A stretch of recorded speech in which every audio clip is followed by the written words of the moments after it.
This is one of the hardest SAT problems, but it is actually very simple. In order to solve this problem, we have to bring everything to the same base. I have to bring 81, 9 to the same base as 3. Unfortunately, I can do that. So if I notice here, 3 times 3 times 3 times 3 is 81, and I can just write it as a 3 to the power of 4. And the same way with 9. I can 3 times 3 is 9, and I can just write it as 3 to the power of 2, right? And I just plug them in the equation. So 81 is actually 3 to the power of 4, the all to the power of x over 3 to the power of 2 is equal to 3 to the power of x negative 1, right? Then, if you remember, if we have a number with a power and there's another power at the top of that power, they can just multiply. So 3 to the power of 4 to the power of x is actually 3 to the power of 4x over 3 to the power of 2 is equal to 3 to the power of x negative 1, right?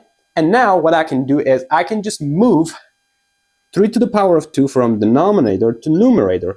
And if you remember, if we move a number from denominator to numerator and from numerator to denominator, the sign of the power changes. So it is actually 3 to the power of positive 2. Now it's going to be 3 to the power of negative 2 times 3 to the power of 4x. It is equal to 3 to the power of x negative 1. Now, when the bases are the same, I can just add and subtract the powers. So I can just write one of the bases, and I can say 4x negative 2. I just organize it. It's equal to 3 to the power of x negative 1. So when we have the same bases in both sides of an equation, I can just ignore the bases and I can just put the powers equal to each other, right?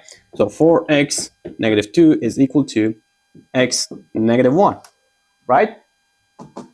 Now I move x to the other side, so it's going to be 4x negative 1x, and I move 2 to the other side, negative 2, it's going to be positive 2, negative 1, positive 2, 4x negative 1x is 3x equal to 1, and both sides divided by 3, x is equal to 1 over 3.